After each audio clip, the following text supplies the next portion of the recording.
క్రమశిక్షణ ఏమీ మారలేదు. అదే క్రమశిక్షణ, అదే ఉత్సాహం. మాట్లాడేవాళ్ళు ఏం మాట్లాడుతున్నారు ఇందామంటే కూడా వినపడని అంత గొడవ చేస్తున్నారు మీరు. మీ ఉత్సాహానికి, మీ ప్రోత్సాహానికి మరొకసారి అందరికీ పేరు పేరున నా అభిమానులకు నేను స్వాగతం పలుకుతూ, మీ ఉత్సాహం మమ్మల్ని ఇంత వాణి చేసింది, మా రామ్ చరణ్ ఇంత వాణి చేసింది. సో ముఖ్యంగా మీ అందరికీ నా స్వాగతం పలుకుతూ, ఈ రోజున ఇక్కడికి నేను ఒక అతిథిగా వచ్చిన, ముఖ్యంగా ఒక సీనియర్ నటుడిగా, ఈ సినిమా మీద ప్యాషన్ ఉన్నటువంటి ఒక వ్యక్తిగా, ఈ రోజున ఈ సినిమా ఇంత పెద్ద హిట్ చేసినందుకు ప్రతి ఒక్కరికి యూనిట్తో పాటు నేను కూడా ధన్యవాదాలు తెలియజెప్పాలని వచ్చాను. ఇలాంటి సినిమాలు రావాలి, పరిశ్రమ సుభిక్షంగా ఉండాలి, కళకళలాడుతూ ఉండాలి. దానికోసం ఈ సినిమాని ఇంత పెద్ద హిట్ చేసినటువంటి ఈ సినిమా ఇంత విజయం సాధించినందుకు దోహదపడినటువంటి ప్రతి ఒక్కళ్ళకి నేను కూడా బాధ్యతగా నా హృదయపూర్వక ధన్యవాదాలు చెప్పుకోవాల్సిన సమయం ఇది. అండ్ ఈ రోజున ముఖ్యంగా చెప్పాల్సి వస్తే, నేను ఈ సినిమా చూసినప్పుడు ఒక భావోద్వేగానికి లోనయ్యాను. చాలా అరుదైన సినిమాలు కొన్ని ఆ రకమైన ఫీలింగ్ ఇస్తాయి. ఆ సినిమాలో నేను ఒక క్యారెక్టర్ని, ఒక ట్రైబల్స్ యొక్క జీవన విధానాన్ని, వాళ్ళ ఆవేదాన్ని, వాళ్ళ బాధని, వాళ్ళ పోరాటాన్ని ఇన్ని చూడగలిగానే తప్ప ఏదో సినిమా బాగా చేశారు, బాగా యాక్ట్ చేశారు, అద్భుతంగా చిత్రీకరించారు డైరెక్టరు, ప్రొడ్యూసర్ బాగా రిచ్గా చేశాడు అన్న భావం పోయింది. కేవలం ఒక ట్రాన్స్లోకి వెళ్ళినటువంటి భావం కలిగింది. ఎన్నో చోట్ల నేను కూడా క్యారెక్టర్తో పాటు క్యారియర్ అయిపోయి ఒక ఉద్వేగానికి లోనయ్యాను. వాళ్ళతో క్యారెక్టర్తో పాటు నేను ఆ బాధను అనుభవించాను. వాళ్ళ పోరాటంలో నేను ఒకనయ్యి ఈ సినిమాలో ట్రావెల్ చేశాను చూస్తున్నంతసేపు. అంటే ఇంత పవర్ఫుల్ సబ్జెక్ట్, ఇంత ఎమోషనల్ సబ్జెక్ట్, ఇంత మోటివేషనల్ సబ్జెక్ట్, ఇంత ఇంటెన్సిటీ ఉన్న సబ్జెక్ట్ని ఎన్నుకొని దాన్ని చరణ్కి తను న్యాయం చేస్తానని నమ్మినటువంటి వ్యక్తిగా, డైరెక్టర్గా మొట్టమొదటిగా నేను బుచ్చిబాబుని మనస్ఫూర్తిగా సభాముఖంగా నేను నా హృదయపూర్వక అభినందనలు తెలియజేస్తున్నాను. ముఖ్యంగా గాడ్ బ్లెస్.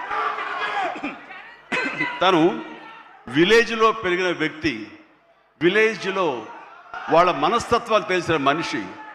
అందుకని ఈ కథ ఒక మట్టి కథ, మట్టి మనుషుల కథ. వాళ్ళ యొక్క ఎమోషన్, భావోద్వేగాలని తను పూర్తిగా నమ్మి అవపోసన పట్టిన వాడు కాబట్టి దాన్ని ఇంత అత్యద్భుతంగా ఈ తెర మీదకి ఎక్కించగలిగాడు, మనల్ని ఇన్వాల్వ్ చేయగలిగాడు. అందులో నాలాంటి వాడు సైతం సినిమాని డిసెక్ట్ చేస్తూ చూస్తుంటారే ఆ భావం పోయింది. సినిమాలు ఇన్వాల్వ్ అయిపోయాను అనమాట. దానికి ప్రధానంగా దీన్ని ఆ ట్రావెల్ చేయడానికి దోహదపడడానికి ఒక గట్స్ కావాలి, ఒక కన్విక్షన్ కావాలి. దానికోసం మన అన్ని రకాలుగా ఈ సినిమాకి న్యాయం చేస్తుంటే కథకుడుగా అవని, డైరెక్టర్గా కానీ బుచ్చిబాబు 100% న్యాయం చేశాడు. అండ్ ఇలాంటి బుచ్చిబాబు లాంటి శిష్యుల్ని చేరదీసి వాళ్ళలో ఉండేటటువంటి టాలెంట్ని సానబట్టి ఈ బుచ్చిబాబుని మన అందరికీ గిఫ్ట్గా వదిలిన మా సుకుమార్ మాస్టర్ గారిని మనస్ఫూర్తిగా నేను అభినందించకుండా ఉండలేకపోతున్నాను. నిజంగా ఇలాంటి మట్టిలో మాణిక్యాల్ని వెలికి తీసేటువంటి ఒక దార్శనికుడు, ఒక ఫ్యూచర్లో ఇలాంటి వాళ్ళు ఇండస్ట్రీకి రావాలి అంటూ అలాంటి వాళ్ళకి అవకాశం కల్పించేటువంటి సుకుమార్ని నేను ఈ సందర్భంగా మనస్ఫూర్తిగా నేను అభినందించాల్సి ఉంది. Thank you Sukumar. అలాంటి శిష్యులు మాకు అప్పగా ఇండస్ట్రీకి అవసరం. అండ్ ఇక ఈ సినిమాలో ప్రధానంగా ఇలాంటి సినిమాలు చిత్రీకరించాలంటే కనుక ఎంత డబ్బు అవుతుంది, ఏంటి బడ్జెట్ ఎంత, ఏంటి, దేనికి నెరవకుండా ఒక సినిమా తీయాలి. రామ్ చరణ్ నాకు చేస్తాను, నన్ను ప్రొడ్యూసర్గా నాకు సినిమాలు ఇస్తానని ఆయన రంగస్థలం టైంలో మాట ఇచ్చాడు సార్. దాన్ని నిలబెట్టుకుంటూ మళ్ళీ నాకు ఈ అవకాశం కల్పించాడు. కాబట్టి రామ్ చరణ్ గారు నా మీద పెట్టుకున్న నమ్మకానికి నేను దీన్ని ఎంతైనా సరే డైరెక్టర్ యొక్క విజన్ మేరకు దీన్ని నేను ప్రేక్షకుల యొక్క దీన్ని మనల్ని పొందేందుకుగా నేను సర్వశక్తులు వడ్డీ నేను మొత్తం ధారపోసి సినిమాను అత్యద్భుతంగా తీస్తానని ఆ గట్స్ ఉన్నటువంటి నిర్మాత సతీష్ కిల్లారు. ఆయనకి మనస్ఫూర్తిగా నేను అభినందించాలి. ఎందుకంటే దీంట్లో ఎన్నో కష్టాలు వస్తాయి, ఎన్నో బాధలు వస్తాయి. ఫైనాన్షియల్గా వయబుల్ అవ్వచ్చు, కాకపోవచ్చు, డబ్బులు మిగలచ్చు, మిగలకపోవచ్చు, లాభాలు రావచ్చు, రాకపోవచ్చు, ఏమి కాదు. ఒక అత్యద్భుతమైన కథ. ఈ కథకి నిర్మాత అనిపించుకోవడం అంటే నాకు కావాల్సింది ఏముంది అంటూ ఆయన ఈ కథను నమ్మారు. అంత మంచి పేరు వచ్చింది దీనికి. కాబట్టి ఈ సందర్భంగా దీని వెనకల వెన్నుదన్నుగా నిలబడ్డటువంటి కిలార్ సతీష్ గారికి కూడా నా అభినందన తెలియజేస్తున్నాను. ఇక రామ్ చరణ్ మిగతా విషయాలు మాట్లాడబోండి. రామ్ గురించి మాట్లాడాల్సి వస్తే ఎవరికైనా ఏమనిపిస్తుందంటే బిడ్డ గురించి మాట్లాడుతుంటే అది ఆయుక్షీణం అంటారు. బిడ్డ గురించి మాట్లాడమంటే కనుక నా గురించి నేను మాట్లాడినట్లుగా ఉంటుంది అనుకుంటారు. అవన్నీ పక్కన పెడితే ఒక తోటి నటుడుగా, ఈ ఇండస్ట్రీలో ఒక సీనియర్ యాక్టర్గా ఇలాంటి ఇంటెన్సిటీ, ఇలాంటి ఇన్వాల్వ్మెంట్ తోటి, ఇంత హై యాక్షన్ తోటి, డ్యాన్సులతోటి, ఎమోషనల్ సీన్స్ తోటి అన్ని రకాలుగా, అంటే ఒక ఆర్టిస్ట్కి ఎన్ని రకాల కోణాలు ఉండాలి, అన్ని కోణాలను పరిపక్వత సాధించి దాన్ని 100% బియాండ్ 100% తెర మీద చూపించేటువంటి చరణ్ నేను మనస్ఫూర్తిగా అభినందిస్తున్నాను. ఒక తండ్రిగా గర్వపడుతున్నాను. రంగస్థలం, మన సుకుమార్ గారి సినిమా రంగస్థలంలో వావ్ ఎంత బాగా చేశాడు, ఎంత అద్భుతంగా చేశాడు అని అనుకున్నాం. కానీ అలాంటి రంగస్థలాలు రావాలంటే మళ్ళీ ఎన్నేళ్ళు పడుతుందో ఏవో తెలియదు. ఎందుకంటే ఇవన్నీ కూడా అప్పుడప్పుడు తారసపడే గొప్ప అవకాశాలు ఒక ఆర్టిస్ట్కి పెర్ఫామ్ చేయాలనుకునే వాళ్ళకి. మిగతా అవన్నీ కమర్షియల్గా వస్తుంటాయి, మనం అందులో రాణిస్తాం, మెప్పిస్తుంటాం, డబ్బులు వస్తుంటాయి, అన్నీ వస్తుంటాయి. కానీ ఆర్టిస్ట్గా చిరస్థాయిగా నిలబడే సినిమాలు కొన్నే ఉంటాయి. అందులో రాజమౌళి సినిమా మగధీర కానివ్వండి, ఆర్ఆర్ సినిమాలు కానివ్వండి, సుకుమార్ రంగస్థలం కానివ్వండి, ఇంత త్వరగా ఒక 3-4 ఇయర్స్ గ్యాప్లో మళ్ళీ ఇలాంటి లాంటి సినిమా వస్తుందని నేను ఊహించలేదు. రియల్లీ ఆ రకంగా చరణ్ చాలా అదృష్టవంతుడు ఈ క్యారెక్టర్ రావటానికి. ఈ క్యారెక్టర్లో నేను చూస్తుంటే కాసేపు చరణ్ సినిమా అని కూర్చోనే తప్ప నేను కానీ వాళ్ళ మమ్మీ కానీ థియేటర్లో చరణ్ మాకు కనిపించలా, పెద్దే కనపడుతూ వచ్చాడు, పెద్దే అలరిస్తూ వచ్చాడు. సో ఇది చాలా రేరుగా ఉంటుంది. సినిమా అలా కట్టిపడేయటం, క్యారెక్టర్లో కట్టిపడేయటం అంటే కనుక తను ఆ క్యారెక్టర్ని అవపోసన పట్టాడు, దాన్ని పూర్తిగా దాన్ని నమ్మాడు. ఆ క్యారెక్టర్ డైరెక్టర్కి ఏం కావాలో అది డెలివరీ చేయాలన్నాడు.